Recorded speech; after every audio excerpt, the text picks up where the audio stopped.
Volume 2, Chapter 40. Isabel had not seen much of Madame Merle since her marriage, this lady having indulged in frequent absences from Rome. At one time she had spent 6 months in England, at another she had passed a portion of a winter in Paris. She had made numerous visits to distant friends, and gave countenance to the idea that for the future she should be a less inveterate Roman than in the past. As she had been inveterate in the past only in the sense of constantly having an apartment in one of the sunniest niches of the Pincian, an apartment which often stood empty, this suggested a prospect of almost constant absence, a danger which Isabel at one period had been much inclined to deplore. Familiarity had modified in some degree her first impression of Madame Merle, but it had not essentially altered it. There was still much wonder of admiration in it. That personage was armed at all points. It was a pleasure to see a character so completely equipped for the social battle. She carried her flag discreetly, but her weapons were polished steel, and she used them with a skill which struck Isabel as more and more that of a veteran. She was never weary, never overcome with disgust. She never appeared to need rest or consolation. She had her own ideas. She had of old exposed a great many of them to Isabel, who knew also that under an appearance of extreme self-control her highly cultivated friend concealed a rich sensibility. But her will was mistress of her life. There was something gallant in the way she kept going. It was as if she had learned the secret of it, as if the art of life were some clever trick she had guessed. Isabel, as she herself grew older, became acquainted with revulsions, with disgusts. There were days when the world looked black, and she asked herself with some sharpness what it was that she was pretending to live for. Her old habit had been to live by enthusiasm, to fall in love with suddenly perceived possibilities, with the idea of some new adventure. As a younger person she had been used to proceed from one little exaltation to the other. There were scarcely any dull places between. But Madame Merle had suppressed enthusiasm. She fell in love nowadays with nothing. She lived entirely by reason and by wisdom. There were hours when Isabel would have given anything for lessons in this art. If her brilliant friend had been near, she would have made an appeal to her. She had become aware more than before of the advantage of being like that, of having made one's self a firm surface, a sort of corselet of silver. But, as I say, it was not till the winter during which we lately renewed acquaintance with our heroine that the personage in question made again a continuous stay in Rome. Isabel now saw more of her than she had done since her marriage, but by this time Isabel's needs and inclinations had considerably changed. It was not at present to Madame Merle that she would have applied for instructions. She had lost the desire to know this lady's clever trick. If she had troubles she must keep them to herself, and if life was difficult it would not make it easier to confess herself beaten. Madame Merle was doubtless of great use to herself and an ornament to any circle, but would she be, of use to others in periods of refined embarrassment? The best way to profit by her friend, this indeed Isabel had always thought, was to imitate her, to be as firm and bright as she. She recognized no embarrassments, and Isabel, considering this fact, determined for the 50th time to brush aside her own. It seemed to her, too, on the renewal of an intercourse which had virtually been interrupted, that her old ally was different, was almost detached, pushing to the extreme a certain rather artificial fear of being indiscreet. Ralph Touchett, we know, had been of the opinion that she was prone to exaggeration, to forcing the note, was apt, in the vulgar phrase, to overdo it. Isabel had never admitted this charge, had never indeed quite understood it. Madame Merle's conduct, to her perception, always bore the stamp of good taste, was always quiet. But in this matter of not wishing to intrude upon the inner life of the Osmond family, it at last occurred to our young woman that she overdid a little. That, of course, was not the best taste. That was rather violent. She remembered too much that Isabel was married, that she now had other interests, that though she, Madame Merle, had known Gilbert Osmond and his little pansy very well, better almost than anyone, she was not, after all, of the inner circle. She was on her guard. She never spoke of their affairs till she was asked, even pressed, as when her opinion was wanted. She had a dread of seeming to meddle. Madame Merle was as candid as we know, and one day she candidly expressed this dread to Isabel. "I must be on my guard," she said. "I might so easily, without suspecting it, offend you. You would be right to be offended, even if my intention should have been of the purest. I must not forget that I knew your husband long before you did. I must not let that betray me. If you were a silly woman you might be jealous. You're not a silly woman, I know that perfectly. But neither am I. Therefore I'm determined not to get into trouble. A little harm's very soon done. A mistake's made before one knows it. Of course, if I had wished to make love to your husband, I had 10 years to do it in, and nothing to prevent, so it isn't likely I shall begin today, when I'm so much less attractive than I was. But if I were to annoy you by seeming to take a place that doesn't belong to me, you wouldn't make that reflection. You'd simply say I was forgetting certain differences. I'm determined not to forget them. Certainly a good friend isn't always thinking of that. One doesn't suspect one's friends of injustice. I don't suspect you, my dear, in the least, but I suspect human nature. Don't think I make myself uncomfortable. I'm not always watching myself. I think I sufficiently prove it in talking to you as I do now. All I wish to say is, however, that if you were to be jealous, that's the form it would take, I should be sure to think it was a little my fault. It certainly wouldn't be your husband's."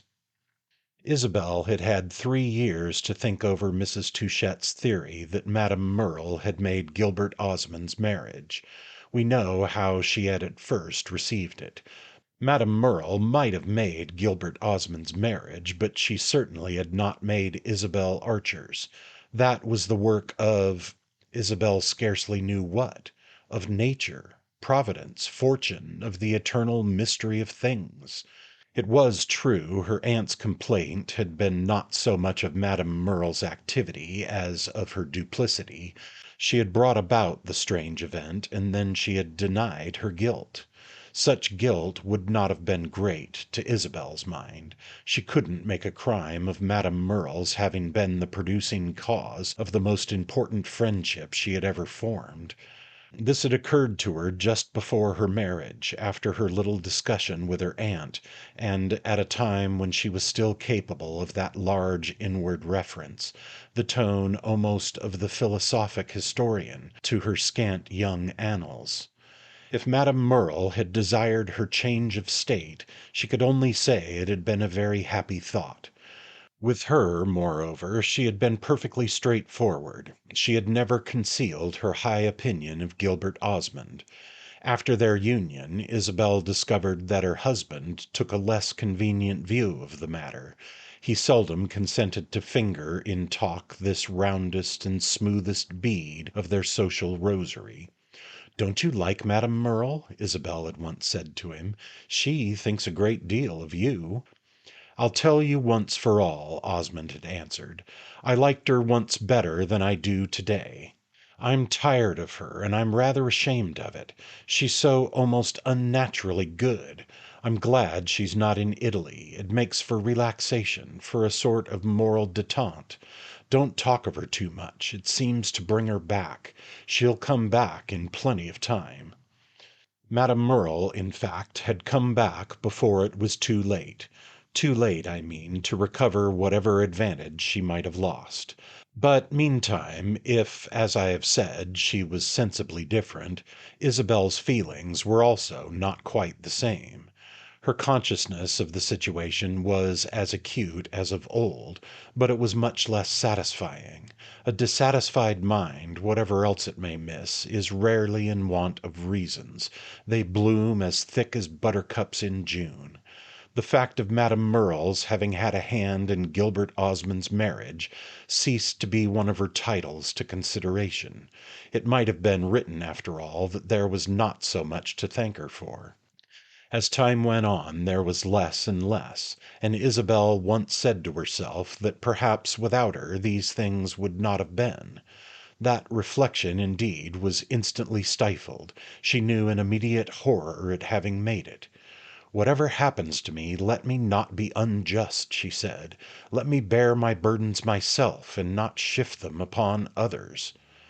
This disposition was tested eventually by that ingenious apology for her present conduct which Madame Merle saw fit to make, and of which I have given a sketch. For there was something irritating, there was almost an air of mockery in her neat discriminations and clear convictions. In Isabel's mind today there was nothing clear. There was a confusion of regrets, a complication of fears. She felt helpless as she turned away from her friend, who had just made the statements I have quoted. Madame Merle knew so little what she was thinking of.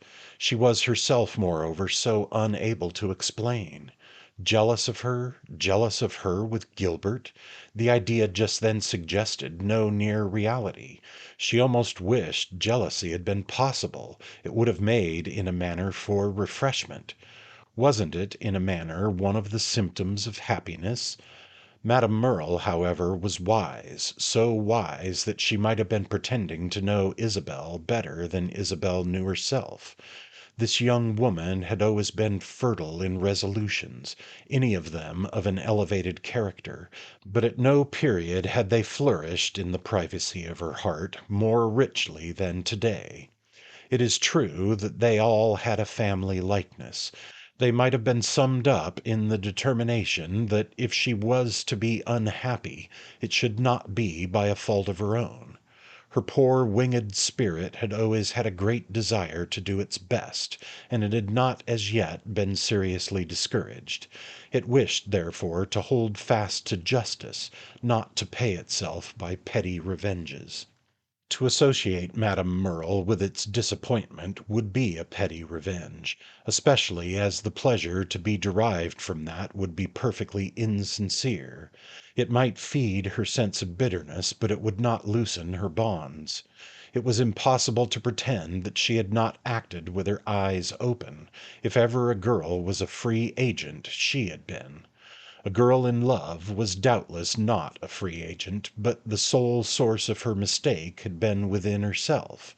There had been no plot, no snare. She had looked and considered and chosen.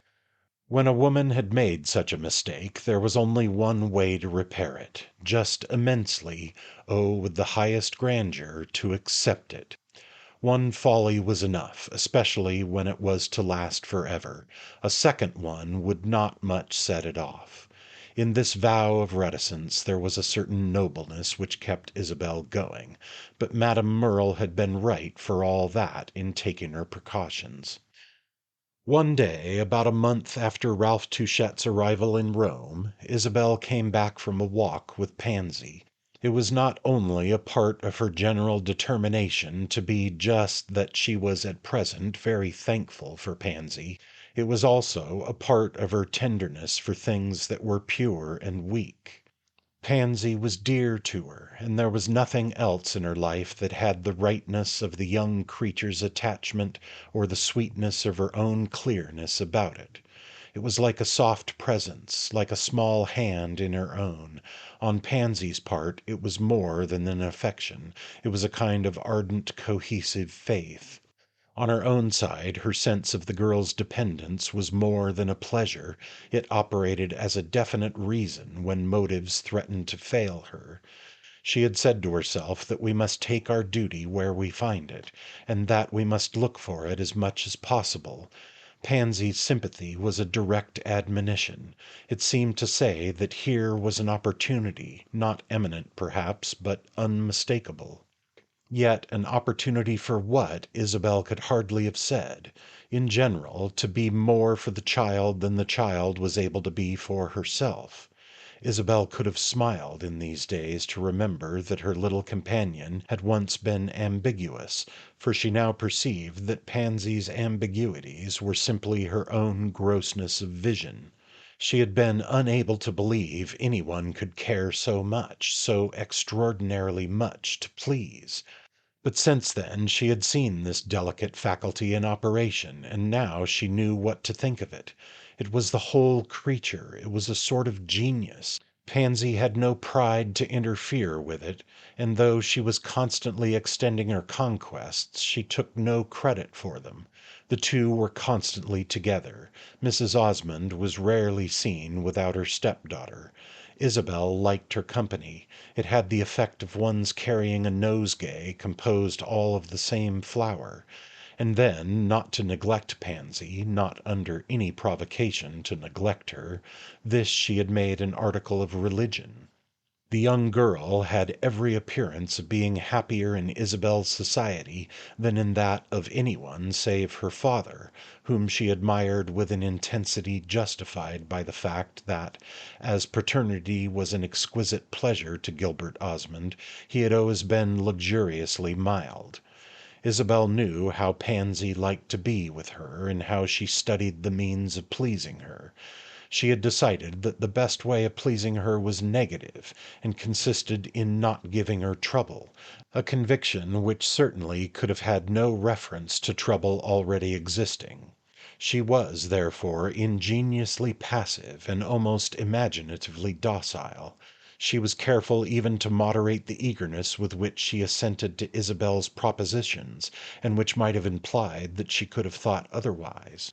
She never interrupted, never asked social questions, and though she delighted in approbation to the point of turning pale when it came to her, never held out her hand for it.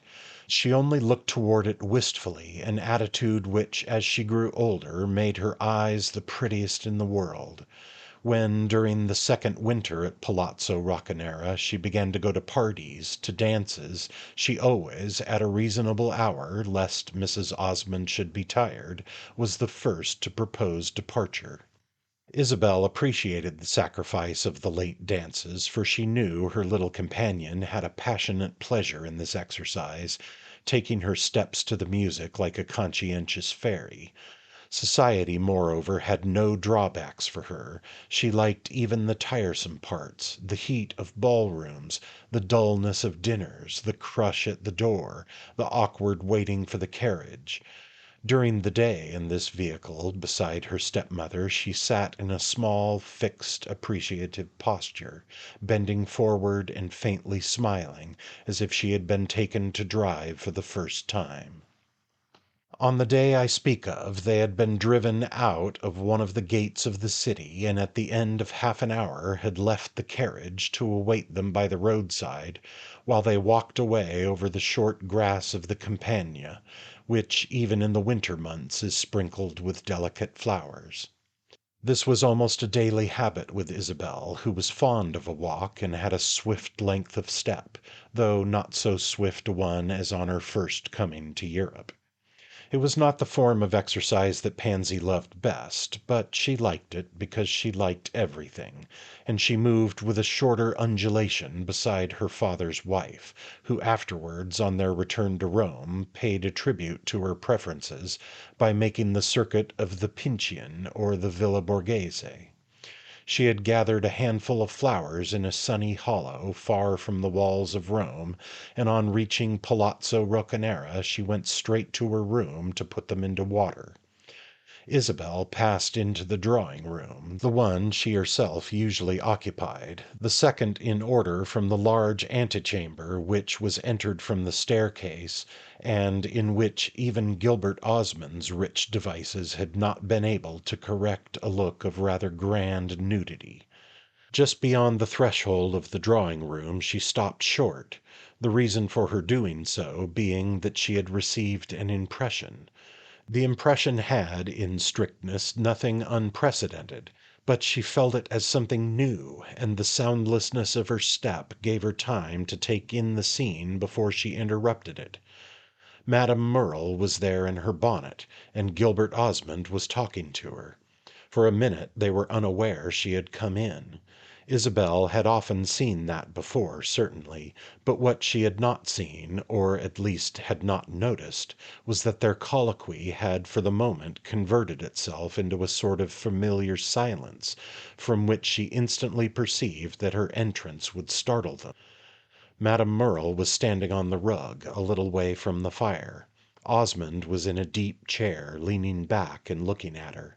Her head was erect, as usual, but her eyes were bent on his. What struck Isabel first was that he was sitting while Madame Merle stood. There was an anomaly in this that arrested her.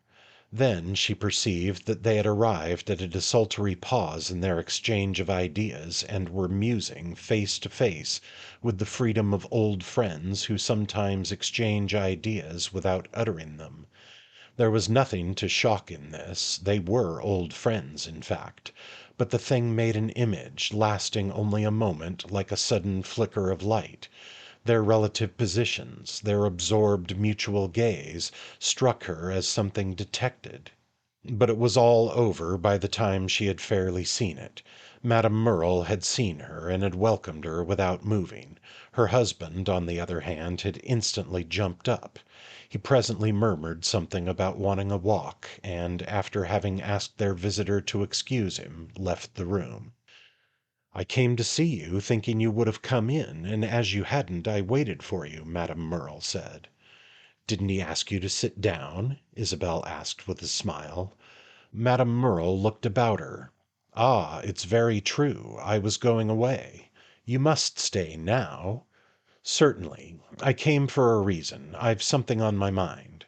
"I've told you that before," Isabel said, "that it takes something extraordinary to bring you to this house. And you know what I've told you, that whether I come or whether I stay away, I've always the same motive, the affection I bear you." "Yes, you've told me that." "You look just now as if you don't believe it," said Madame Merle. "Ah," Isabel answered, "the profundity of your motives, that's the last thing I doubt." "You doubt sooner of the sincerity of my words." Isabel shook her head gravely. "I know you've always been kind to me." "As often as you would let me. You don't always take it, then one has to let you alone. It's not to do you a kindness, however, that I've come today. It's quite another affair. I've come to get rid of a trouble of my own, to make it over to you. I've been talking to your husband about it." "I'm surprised at that. He doesn't like troubles. Especially other people's, I know very well, but neither do you, I suppose. At any rate, whether you do or not, you must help me. It's about poor Mr. Rozier." "Ah," said Isabel reflectively, "it's his trouble then, not yours. He has succeeded in saddling me with it. He comes to see me 10 times a week to talk about Pansy. Yes, he wants to marry her. I know all about it." Madame Merle hesitated. "I gathered from your husband that perhaps you didn't." "How should he know what I know? He has never spoken to me of the matter." "It's probably because he doesn't know how to speak of it." "It's nevertheless the sort of question in which he's rarely at fault." "Yes, because as a general thing he knows perfectly well what to think. Today he doesn't." "Haven't you been telling him?" Isabel asked. Madame Merle gave a bright, voluntary smile. "Do you know you're a little dry?" "Yes, I can't help it. Mr. Rozier has also talked to me." "In that there's some reason. You're so near the child." "Ah," said Isabel, "for all the comfort I've given him. If you think me dry, I wonder what he thinks." "I believe he thinks you can do more than you have done." "I can do nothing." "You can do more at least than I. I don't know what mysterious connection he may have discovered between me and Pansy, but he came to me from the first as if I held his fortune in my hand. Now he keeps coming back to spur me up, to know what hope there is, to pour out his feelings." "He's very much in love," said Isabel. "Very much for him." "Very much for Pansy, you might say as well." Madame Merle dropped her eyes a moment. Don't you think she's attractive? The dearest little person possible, but very limited. She ought to be all the easier for Mr. Rozier to love. Mr. Rozier's not unlimited. No, said Isabel, he has about the extent of one's pocket handkerchief, the small ones with lace borders. Her humor had lately turned a great deal to sarcasm, but in a moment she was ashamed of exercising it on so innocent an object as Pansy's suitor. He's very kind, very honest, she presently added, and he's not such a fool as he seems. He assures me that she delights in him, said Madame Merle. I don't know. I've not asked her. You've never sounded her a little? It's not my place. It's her father's. Ah, you're too literal, said Madame Merle. I must judge for myself. Madame Merle gave her smile again. It isn't easy to help you. To help me, said Isabel very seriously. What do you mean? It's easy to displease you. Don't you see how wise I am to be careful? I notify you, at any rate, as I notified Osmond, that I wash my hands of the love affairs of Miss Pansy and Mr. Edward Rozier. Je n'y peux rien, moi. I can't talk to Pansy about him, especially, added Madame Merle, as I don't think him a paragon of husbands. Isabel reflected a little, after which, with a smile, "You don't wash your hands, then," she said. After which again she added in another tone, "You can't. You're too much interested." Madame Merle slowly rose. She had given Isabel a look as rapid as the intimation that had gleamed before our heroine a few moments before, only this time the latter saw nothing. "Ask him the next time, and you'll see." "I can't ask him. He has ceased to come to the house. Gilbert has let him know that he's not welcome." "Ah, yes," said Madame Merle, "I forgot that, though it's the burden of his lamentation. He says Osmond has insulted him. All the same," she went on, "Osmond doesn't dislike him so much as he thinks." She had got up as if to close the conversation, but she lingered, looking about her, and had evidently more to say. Isabel perceived this, and even saw the point she had in view. But Isabel also had her own reasons for not opening the way. "That must have pleased him, if you've told him," she answered, smiling. "Certainly I've told him. As far as it goes, I've encouraged him. I've preached patience, have said that this case isn't desperate if he'll only hold his tongue and be quiet. Unfortunately, he has taken it into his head to be jealous." "Jealous?" "Jealous of Lord Warburton, who, he says, is always here." Isabel, who was tired, had remained sitting, but at this she also rose. "Ah!" she exclaimed simply, moving slowly to the fireplace. Madame Merle observed her as she passed, and while she stood a moment before the mantelpiece and pushed into its place a wandering tress of hair. "Poor Mr. Rozier keeps saying there's nothing impossible in Lord Warburton's falling in love with Pansy," Madame Merle went on. Isabel was silent a little. She turned away from the glass. "It's true, there's nothing impossible," she returned at last, gravely and more gently. "So I've had to admit to Mr. Rozier. So, too, your husband thinks." "That I don't know. Ask him and you'll see." "I shall not ask him," said Isabel. "Pardon me, I forgot you had pointed that out. Of course," Madame Merle added, "you've had infinitely more observation of Lord Warburton's behavior than I. I see no reason why I shouldn't tell you that he likes my stepdaughter very much." Madame Merle gave one of her quick looks again. "Likes her, you mean, as Mr. Rozier means." "I don't know how Mr. Rozier means, but Lord Warburton has let me know that he's charmed with Pansy. And you've never told Osmond?" This observation was immediate, precipitate. It almost burst from Madame Merle's lips. Isabel's eyes rested on her. "I suppose he'll know in time. Lord Warburton has a tongue and knows how to express himself." Madame Merle instantly became conscious that she had spoken more quickly than usual, and the reflection brought the color to her cheek. She gave the treacherous impulse time to subside, and then said, as if she had been thinking it over a little, "That would be better than marrying poor Mr. Rozier. Much better, I think." It would be very delightful. It would be a great marriage. It's really very kind of him." Very kind of him? To drop his eyes on a simple little girl. I don't see that. It's very good of you, but after all, Pansy Osmond's the most attractive person he's ever known, Isabel exclaimed. Madame Merle stared, and indeed she was justly bewildered. "Ah, a moment ago I thought you seemed rather to disparage her. I said she was limited, and so she is, and so's Lord Warburton. And so are we all, if you come to that, but it's no more than Pansy deserves, all the better. But if she fixes her affections on Mr. Rozier, I won't admit that she deserves it. That will be too perverse." "Mr. Rozier's a nuisance," Isabel cried abruptly.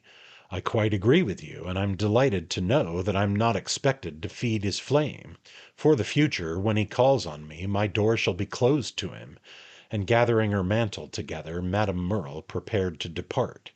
She was checked, however, on her progress to the door by an inconsequent request from Isabel. "All the same, you know, be kind to him."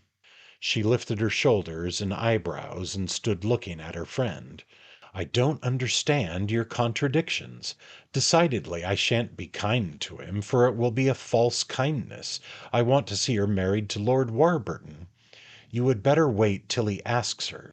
"If what you say's true, he'll ask her, especially," said Madame Merle in a moment, "if you make him." "If I make him? It's quite in your power. You've great influence with him." Isabel frowned a little. "Where did you learn that?" "Mrs. Touchett told me. Not you, never," said Madame Merle, smiling. "I certainly never told you anything of the sort. You might have done so, so far as opportunity went, when we were by way of being confidential with each other, but you really told me very little. I've often thought so since."